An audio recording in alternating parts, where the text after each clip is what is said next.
నమస్కారం వార్తలకు స్వాగతం. ముందుగా ముఖ్యాంశాలు.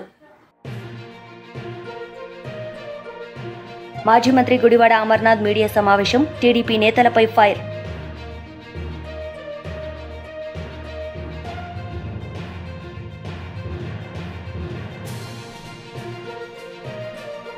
మాజీ మంత్రి జగదీష్ రెడ్డి మీడియా సమావేశం. సీఎం రేవంత్ రెడ్డిపై fire.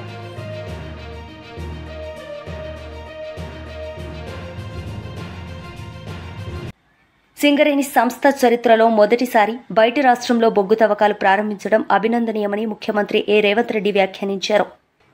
TDP leader Varla Ramaiah media సమావేశం నిర్వహించారు. ఈ సందర్భంగా పలు అంశాలపై ఆయన మాట్లాడారు. మీటింగ్ హాల్ దాన్ని పీపీపీ పద్ధతి ప్రకారం మనం కన్స్ట్రక్ట్ చేస్తే ఎలా ఉంటుందని ఒక ఆలోచన చేసింది ప్రభుత్వం. అదే ఆ జిల్లా కలెక్టర్ గారు మాట్లాడారు. చేస్తే మంచిదే కదా, బ్రహ్మాండంగా నిర్మాణం జరుగుతుంది కదా. 2000 మంది 2500 మంది కూర్చొని ఒక సమావేశాన్ని ఏర్పాటు చేసుకునే బ్రహ్మాండమైన ఎయిర్ కండిషన్ హాల్ నిర్మాణం పీపీపీ పద్ధతిలో చేయాలని ఒక ఆలోచన ఉన్నది ప్రభుత్వానికి. ఇది మొత్తం ప్రైవేట్ పరం చేస్తున్నారు. అంబేద్కర్ గారినే ప్రైవేట్ పరం చేస్తున్నారు. చెయ్యరండి. అక్కడ అంబేద్కర్ దగ్గర పగలగొట్టారు. అన్ని తప్పుడు రాతలు. అందుకే కరపత్రిక, అది వార్తాపత్రిక. అదే వార్తాపత్రిక అయితే రాయరు, అది నిజంగా సార్ అంటారు కొంతలో కొంత. అది కరపత్రిక కనుక జగన్మోహన్ రెడ్డి ఏది చెబితే అదే రాస్తారు. ఏం పగలగొట్టారు? పగలగొట్టిన మాట కరెక్ట్. అక్కడ పత్రిక మీరు కూడా వినాలి. జగన్మోహన్ రెడ్డి మనస్తత్వం ఏంటో మీరు కూడా వినాలి. ఆ అంబేద్కర్ ఆ పెద్ద ఎత్తైన విగ్రహాన్ని 400 కోట్ల రూపాయలు 404 కోట్ల రూపాయలు ఖర్చు పెట్టి నిర్మించిన మాట కరెక్టే, నేను కాదంటలేదు. మంచి నిర్మాణం జరిగింది, నేను కాదంటలేదు నేను. కానీ డాక్టర్ బిఆర్ అంబేద్కర్ గొప్ప, జగన్మోహన్ రెడ్డి గొప్ప అని మీరు చెప్పండి. మీరు ఐఎమ్ సారీ టు సే, మీరు దీంట్లోంచి వచ్చారు, ఒక మంచి సామాజిక వర్గం నుంచి వచ్చారు మీరు. డాక్టర్ బిఆర్ అంబేద్కర్ గొప్పవాడా, జగన్మోహన్ రెడ్డి గారు గొప్పవారండి? 11 ఛార్జ్షీట్లు సిబిఐ వేసింది మన జగన్మోహన్ రెడ్డి గారి మీద. 5 ఎన్ఫోర్స్మెంట్ డైరెక్టరేట్ కేసులు వేసిందండి మన జగన్మోహన్ రెడ్డి మీద. ప్రతి శుక్రవారం కోర్టుకు వస్తాడండి మన జగన్మోహన్ రెడ్డి గారు. ఆయన ఏం చదువుకున్నాడు ఇప్పటికి కూడా పెద్ద రహస్యంగా ఉండిపోయిందండి ఆంధ్రప్రదేశ్ రాష్ట్రంలో జగన్మోహన్ రెడ్డి గారు. తల్లిని చెల్లిని తరిమి కొట్టిన వ్యక్తి అండి మన జగన్మోహన్ రెడ్డి గారు. అవగాహన లేని వ్యక్తి అండి జగన్మోహన్ రెడ్డి గారు. 5 ఏళ్ల పరిపాలన అదొక అరాచక పరిపాలన అండి జగన్మోహన్ రెడ్డి గారిది. ఈయన గొప్ప, ప్రపంచ మేధావి, భారతదేశానికి అత్యున్నతమైన రాజ్యాంగాన్ని రచించి వశం చేసిన వ్యక్తి డాక్టర్ బిఆర్ అంబేద్కర్. ఆయన గొప్పవాడా? ఆయనండి జగన్మోహన్ రెడ్డి అండి. ఆ విజయవాడ స్వరాజ్ మైదాన్లో నిర్మితమైన ఆ అంబేద్కర్ ఆ సముదాయంలో వైఎస్ జగన్మోహన్ రెడ్డి అనే అక్షరాలు పెద్ద అక్షరాలు, డాక్టర్ బిఆర్ అంబేద్కర్ చిన్న అక్షరాలు పెట్టాడు. దానికి కడుపు మండిన ఒక దళితుడు వెళ్ళి సుత్తి తీసుకెళ్ళి దాన్ని పగలగొట్టాడట. అది చంద్రబాబు నాయుడు గారు ఆయన ఇంట్లో నుంచి సుత్తి తీసుకెళ్ళి ఈయనే పగలగొట్టినట్టుగా రాస్తాడు. ఇది చెత్త రాతలు కదండి జగన్మోహన్ రెడ్డి గారు. నేను ఈ రోజున అంటున్నాను, నేను చంద్రబాబు నాయుడు గారికి అత్యంత గౌరవం ఉన్నది డాక్టర్ బిఆర్ అంబేద్కర్ అంటే. మీకున్నదా జగన్మోహన్ రెడ్డి గారు? జగన్మోహన్ రెడ్డి గారు మీకు డాక్టర్ బిఆర్ అంబేద్కర్ పట్ల గౌరవం ఉన్నదా? గౌరవం ఉంటే జగన్మోహన్ రెడ్డి గారు మీరు ముఖ్యమంత్రిగా ఉండగా, అంతకుముందు ముఖ్యమంత్రిగా ఉన్న చంద్రబాబు నాయుడు గారు దళిత బిడ్డలు విదేశాలకు వెళ్ళి చదువుకునే అవకాశం ఇచ్చిన ఒక పథకానికి డాక్టర్ బిఆర్ అంబేద్కర్ విదేశీ విద్యా విధానం అని పెడితే, మీరు ముఖ్యమంత్రి అయిన తర్వాత డాక్టర్ బిఆర్ అంబేద్కర్ పేరు తీసేయండి, నా ముందు ఆయనంతా అని చెప్పి వైఎస్ జగన్ విదేశీ విద్యా విధానం అని పెట్టుకుంది. నిజం కాదా? మీకు గౌరవం ఉందా డాక్టర్ బిఆర్ అంబేద్కర్ అంటే? నిజం చెప్పండి. మీరు ముఖ్యమంత్రిగా ఉండగా జగన్మోహన్ రెడ్డి గారు దళిత పథకాలు ఎన్ని చేశారండి? Best available schools Chandrababu Naidu గారు ఉండగా పేద విద్యార్థులు చదువుకోవటానికి బెస్ట్ అవైలబుల్ స్కూల్స్, పెద్ద పెద్ద టెక్నో స్కూల్స్, వీటన్నిటిలో కూడా దళిత మాజీ మంత్రి గుడివాడ అమర్నాథ్ మీడియా సమావేశం నిర్వహించారు. ఈ సందర్భంగా పలు అంశాలపై ఆయన మాట్లాడారు. ఆలోచనతో చేస్తున్నటువంటి కుట్రలు కుతంత్రాలు మీరందరూ కూడా చూస్తూ ఉన్నారు. అయితే మా పార్టీకి చెందినటువంటి కార్పొరేటర్లు, మా పార్టీ గుర్తు మీద గెలిచినటువంటి కార్పొరేటర్లు దీన్ని పూర్తిగా వ్యతిరేకిస్తూ అవిశ్వాస తీర్మానం అనేటువంటిది ఎట్టి పరిస్థితుల్లో జరగడానికి వీల్లేదు, మిగిలినటువంటి పదవీ కాలం కూడా గౌరవ మేయర్గా ఉన్నటువంటి కొలగాని హరివెంకట కుమారి గారు కొనసాగాలన్నటువంటి ఒక దృఢ నిశ్చయంతో అందరూ కూడా ఉండడం జరుగుతూ ఉంది. అయితే ఏ రకంగా వారి దౌర్జన్యాలు, ఏ రకంగా బెదిరింపులు, ఏ రకంగా అన్ని రకాలైనటువంటి విధాలుగా మా పార్టీకి చెందినటువంటి కార్పొరేటర్లను బెదిరించడం, భయపెట్టడం, లేదా వాళ్ళని ఏదో రకంగా ప్రలోభ పెట్టడం మీరు గడిచినటువంటి 25 రోజులుగా చూస్తూ ఉన్నారు. అయితే రేపు 19వ తారీఖు అంటే మరో 3 రోజుల్లో అవిశ్వాస తీర్మానానికి సంబంధించినటువంటి సమావేశం కూడా జరుగుతూ ఉన్నటువంటి తరుణంలో వైఎస్ఆర్ కాంగ్రెస్ పార్టీ తరపు నుంచి రేపు అందరికీ విప్ కూడా జారీ చేయడం జరుగుతూ ఉంది. సుమారు 58 మంది సభ్యులు, వైఎస్ఆర్ కాంగ్రెస్ పార్టీ గుర్తు మీద గెలిచినటువంటి 58 మంది సభ్యులకి కూడా పూర్తిగా కూటమి పార్టీ నాయకులు పెట్టినటువంటి అవిశ్వాస తీర్మానాన్ని వ్యతిరేకిస్తూ రేపు 19వ తారీఖున జరగబోయేటువంటి ఆ సభను కూడా సభకి వెళ్లకుండా మేము బహిష్కరించాలని చెప్పి పార్టీ నిర్ణయం తీసుకుంది. సో దానికి అనుగుణంగా రేపు పార్టీ విప్ను కూడా 58 మంది మా పార్టీ గుర్తు మీద గెలిచినటువంటి సభ్యులకి రేపు విప్ జారీ చేయబోతా ఉన్నాం. ఆ విప్ని ధిక్కరించి ఎవరైతే వారు సభకి హాజరవుతారో వారందరి మీద కూడా చట్ట ప్రకారం ఏదైతే యాక్ట్ చెప్తా ఉందో దాని ప్రకారం విప్ని ధిక్కరించినటువంటి సభ్యుల్ని మీద క్రమశిక్షణా చర్యలు కూడా తీసుకోవడం జరుగుతుందనేటువంటి విషయాన్ని ఈ సందర్భంగా తెలియజేస్తా ఉన్నాం. తప్పకుండా రానటువంటి మిగిలినటువంటి కాలం కూడా గౌరవ మేయర్ గారు హరివెంకట కుమారి గారే కొనసాగుతారు. దానికి కావాల్సినటువంటి బలం, దానికి కావాల్సినటువంటి సంఖ్య వైఎస్ఆర్ కాంగ్రెస్ పార్టీ దగ్గర ఉంది. ఎవరు ఏది చేసినా గతంలో చంద్రబాబు నాయుడు గారు 95వ సంవత్సరంలో చేసినటువంటి వైస్రాయ్ రాజకీయం దయచేసి ఇక్కడ చేయొద్దని చెప్పి కోరుతా ఉన్నాం. బలం లేనప్పటికీ మా దగ్గర ఎంతమంది ఉన్నారో అంతమంది ఉన్నారు, మీరు వచ్చేయండి అని చెప్పి మీరు చేస్తున్నటువంటి బెదిరింపులు, దౌర్జన్యాలు, ప్రలోభాలు ఇక కొనసాగడానికి వీల్లేదు. ఇప్పటికన్నా మీరు మీ పద్ధతి మార్చుకుంటే మంచిది అనేటువంటి విషయాన్ని ఈ సందర్భంగా తెలియజేసుకుంటూ ముఖ్యంగా విశాఖపట్నం నగర ప్రజలందరినీ కూడా అభ్యర్థిస్తూ ఉన్నాం. దయచేసి మీరు అందరూ కూడా జరుగుతున్నటువంటి రాజకీయ పరిణామాన్ని మీరు గమనించండి. రాష్ట్రంలో వారి పార్టీ అధికారంలో ఉందనేటువంటి ఏకైక ఉద్దేశంతో ఈ తప్పుడు నిర్ణయాలకి, తప్పుడు చర్యలకి వారు ముందుకెళ్తా ఉన్నారు. ప్రజల తాలూకు మ్యాండేట్ 5 సంవత్సరాల పాటు మా మేయర్ గారు కొనసాగాలని చెప్పి ఆ రోజు 2021 సంవత్సరంలో వారు మ్యాండేట్ ఇచ్చారు. దాని ప్రకారంగానే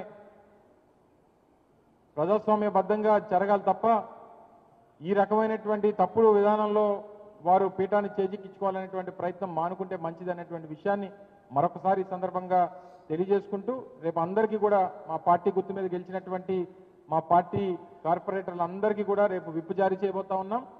19వ తారీఖున జరగబోయేటువంటి అవిశ్వాస తీర్మానం మీద జరగబోయేటువంటి ఆ ప్రత్యేక సమావేశాన్ని వైఎస్ఆర్ కాంగ్రెస్ పార్టీ బహిష్కరిస్తుందనేటువంటి విషయాన్ని డాక్టర్ కోసం వెంకటేశ్వర్లు మీడియా సమావేశం నిర్వహించారు. ఈ సందర్భంగా పలు అంశాలపై ఆయన మాట్లాడారు. నేషనల్ హెరాల్డ్ పత్రికను జవహర్లాల్ నెహ్రూ స్థాపించాడు 1938. ఈ యొక్క పత్రికని అసోసియేటెడ్ జర్నల్స్ లిమిటెడ్ అనే సంస్థ ప్రచురిస్తూ ఉంటుంది. అయితే 2008 వరకు నడిపించారు. 2008 ఆర్థిక సంక్షోభం అనేటువంటి పేరు మీద ఈ పత్రికను మూసేసింది, క్లోజ్ చేసింది.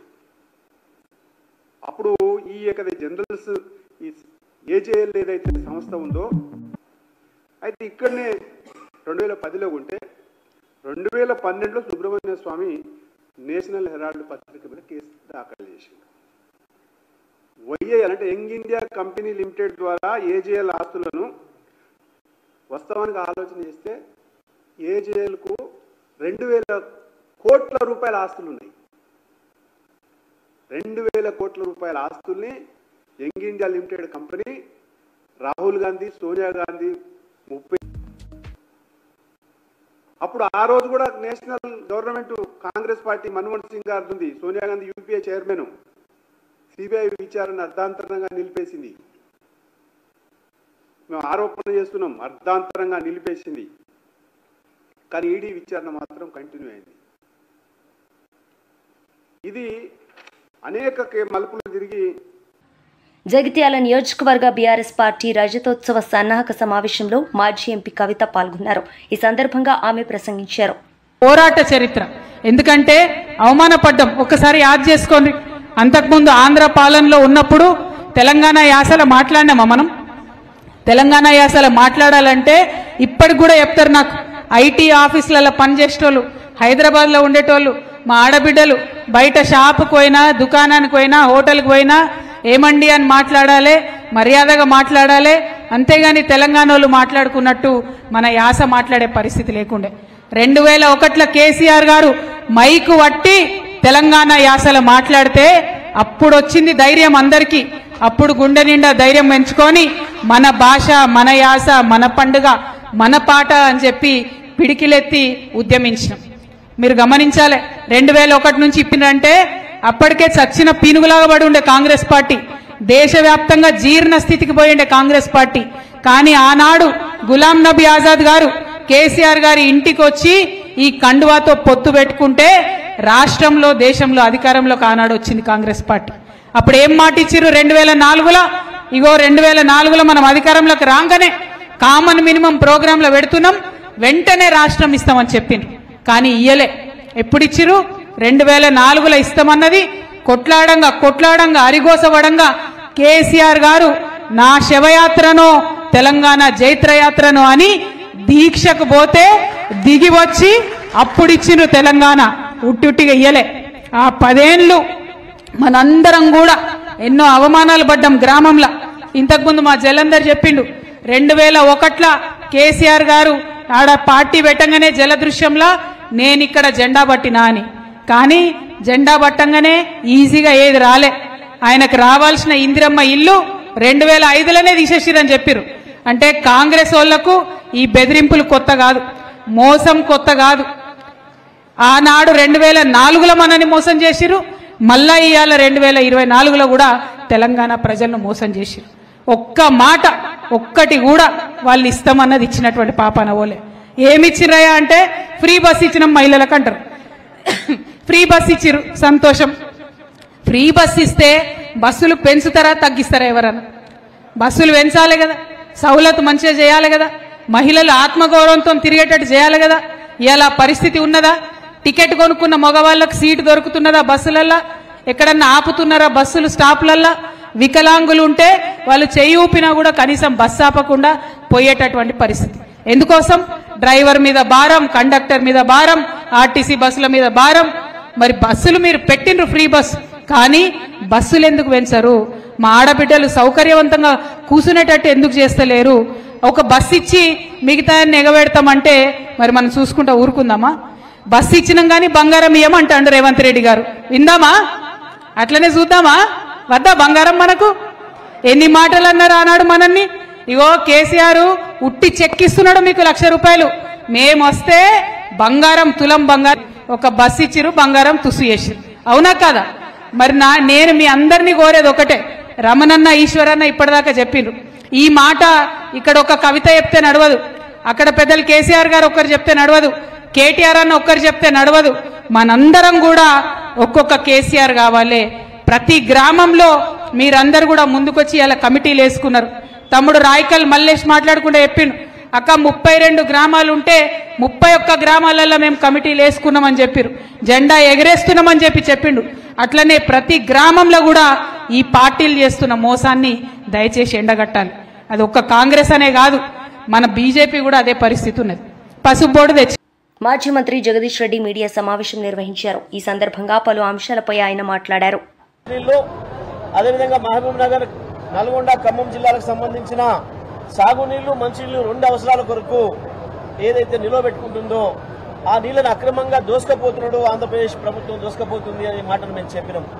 ఒక్క రోజు కూడా ఇప్పటి వరకు ఉత్తమ్ కుమార్ రెడ్డి కానీ, నల్లగొండ జిల్లాకు సంబంధించిన కోమటిరెడ్డి వెంకటరెడ్డి కానీ, ఖమ్మం జిల్లాకు సంబంధించిన 3 మంత్రులు బట్టి విక్రమార్క కావచ్చు, పొంగులేటి కావచ్చు, తుమ్మల నాగేశ్వరరావు గారు కావచ్చు, మహబూబ్నగర్ జిల్లాకు సంబంధించిన మంత్రి కావచ్చు, ఏ ఒక్కరు కూడా స్పందించలేదు, మాట్లాడలేదు. ఆంధ్రప్రదేశ్ అరాచకాన్ని అడ్డుకునే ప్రయత్నం కూడా చేయలేదు.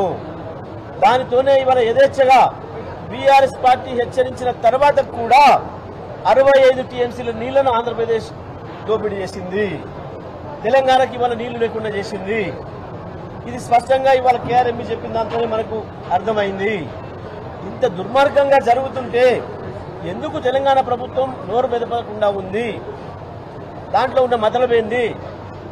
చంద్రబాబు నాయుడుతో లోపాయికారి ఒప్పందం చేసుకునేనా? ఇది దేని కొరకు? మీ పదవుల కొరకేనా? మీ పైరవీల కొరకేనా?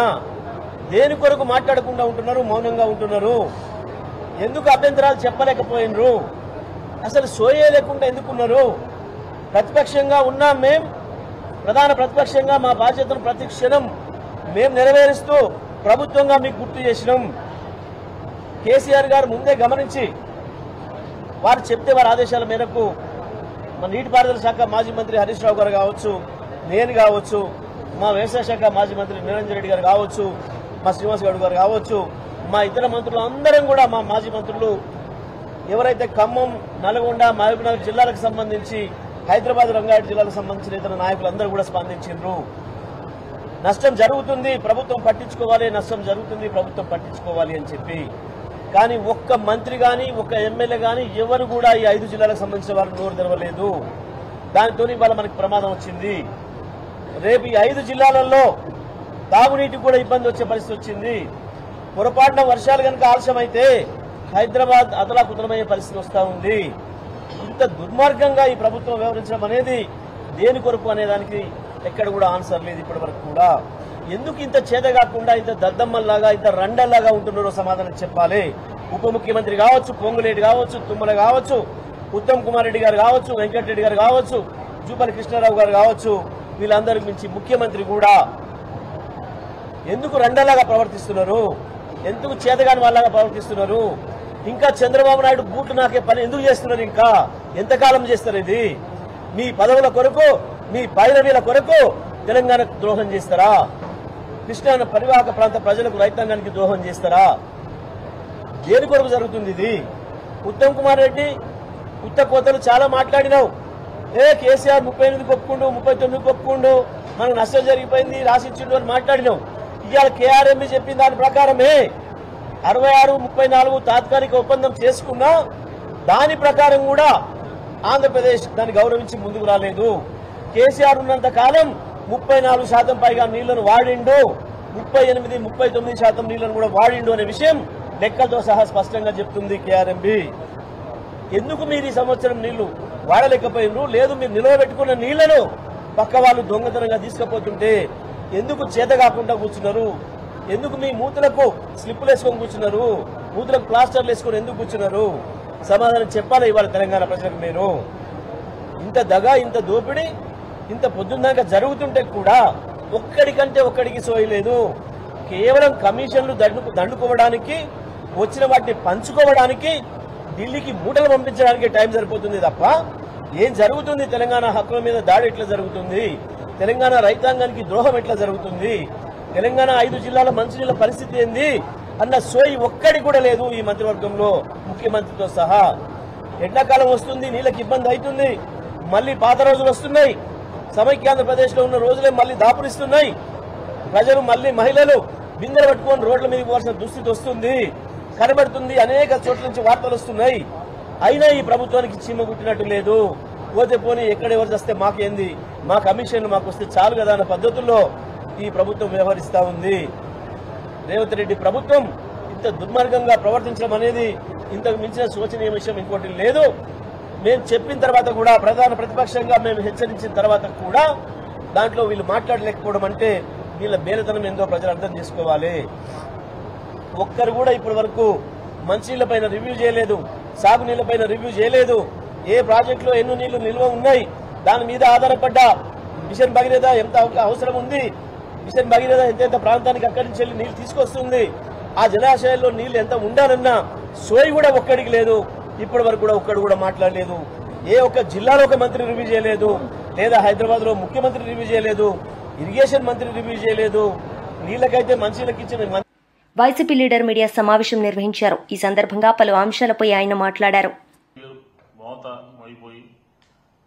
రాష్ట్రంలో కొడబడినటువంటి శాంతి భద్రతల సమస్య ఎక్కడ యథేచ్ఛగా అన్ని నియోజకవర్గాల్లో జరుగుతున్నటువంటి దోపిడీ, టీడీపీ కూటమి ప్రభుత్వం యొక్క దారుణాలు, వాటి నుంచి దృష్టి మరల్చడానికి ఏకైక ఎజెండా జగన్మోహన్ రెడ్డి గారి నామస్మరణం.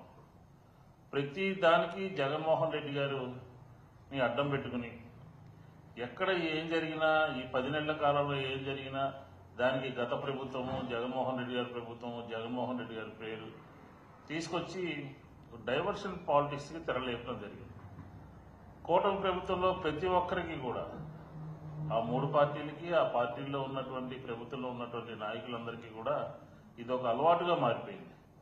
ఎందుకంటే జగన్మోహన్ రెడ్డి గారి మీద నిందలు వేయటము, ఆయన మీద మతముద్ర తీసుకురావటము, జగన్ గారు తిరుపతి వెళ్ళాలి అని చెప్పనే ప్రయత్నం చేసినప్పుడల్లా కూడా తప్పనిసరిగా డిక్లరేషన్ ఇవ్వాలి అని అంటూ మెలికిపెట్టి నానా హడావిడి చేయటం. ఆయన తన పాదయాత్రకి ప్రారంభించడానికి ముందు పైకి తిరుమల వెళ్లి స్వామివారిని దర్శనం చేసుకుని పాదయాత్ర మొదలు పెట్టడం జరిగింది. అలాగే పాదయాత్ర అయిపోయిన తర్వాత తిరుమల తిరుపతి దేవస్థానం, టీటీడీ దేవస్థానానికి వెళ్లి తిరుమలకు వెళ్లి స్వామివారిని ఆశీస్సులు తీసుకుని రావడం జరిగింది. ఇంత భక్తి శ్రద్ధలతో ఆచార వ్యవహారాల్లో నిష్ఠగా ఉంటూ ఆయన 5 సంవత్సరాల పాటు అక్కడ స్వామివారికి ఆయన పట్టు వస్త్రాలు సమర్పిస్తూ ఉంటే, అయినప్పటికీ కూడా పదే పదే జగన్మోహన్ రెడ్డి గారిని ఎదుర్కోలేక, రాజకీయంగా ఎదుర్కొనేటటువంటి సత్తా లేక ఈ కూటమి ప్రభుత్వము ఆయన మీద దుష్ప్రచారం చేస్తాం. జగన్ గారి మీద బురద జల్లాలని చెప్పని, అది ఆయనే కడుక్కునేటటువంటి పరిస్థితి ఉంటుందని చెప్పని ఒక కుట్రతో, కుతంత్రంతో ఏదో ఒక రకంగా దుష్ప్రచారం చేయాలి అని చెప్పని ఒక ఆలోచనతో కూటమి ప్రభుత్వం పనిచేస్తాం. ఏనాడు కూడా జగన్మోహన్ రెడ్డి గారు హిందూ మత విశ్వాసాలకు వ్యతిరేకంగా ఎక్కడా కూడా చిన్న ఇది చేసినటువంటి కార్యక్రమం లేదు. ఎక్కడ కూడా క్రిస్టియానిటీని ఆ ముద్రను కూడా ఎక్కడా కూడా చూపించలేదు. కానీ నిలువెల్లా విషంతో తెలుగుదేశం కూటమి పెద్దలు దారుణంగా అబద్ధాలు చెప్తూ జగన్ గారి మీద ప్రచారం చేస్తూ, విష ప్రచారం చేస్తా ఉన్నారు. నిజం చెప్పాలంటే తాను సనాతన హిందుత్వవాది అని చెప్పుకునేటటువంటి తిరుపతిలో హడావుడి చేసినటువంటి పవన్ కళ్యాణ్ గారు కూడా ఎక్కడా కూడా ఈ జరిగినటువంటి సంఘటనలో బయటకు వచ్చి మాట్లాడినటువంటి పాపన పోలేదు అని చెప్పని కూడా ఈ సందర్భంగా చెప్తా ఉన్నాను. మనం ఒకసారి కొన్ని అంశాలని పరిశీలిస్తే ఎవరి ప్రభుత్వ హయాంలో ఏ కార్యక్రమాలు జరిగినాయి, ఏ కార్యక్రమాలు హిందువుల యొక్క మనోభావాలని గౌరవించబడ్డాయి అని చెప్పి మనం ఒకసారి పరిశీలిస్తే, తెలుగుదేశం ప్రభుత్వ హయాంలో కనకదుర్గమ్మ అమ్మవారి కొండ మీద తాంత్రిక పూజలు చేసి, అర్ధరాత్రి పూట సీసీ కెమెరాలు తీసేసి పూజలు చేసినటువంటి, తాంత్రిక పూజలు చేసినటువంటి పరిస్థితి మనకి తెలుగుదేశం ప్రభుత్వ హయాంలో కనబడుతుంది. అట్లాగే కృష్ణా పుష్కరాలప్పుడు విజయవాడలో గోదావరి పుష్కరాల్లో. వార్తలు ముగించే ముందు ముఖ్యాంశాలు మరోసారి. మాజీ మంత్రి గుడివాడ అమర్నాథ్ మీడియా సమావేశం, టీడీపీ నేతలపై ఫైర్.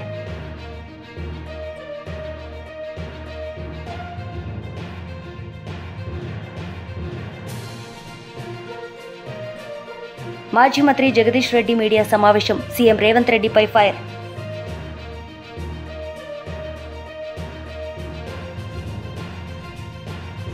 ఈ వార్తలు ఇంతటితో సమాప్తం. తిరిగి ప్రసారం అయ్యే వార్తల్లో మళ్ళీ కలుద్దాం. అంతవరకు సెలవు. నమస్తే.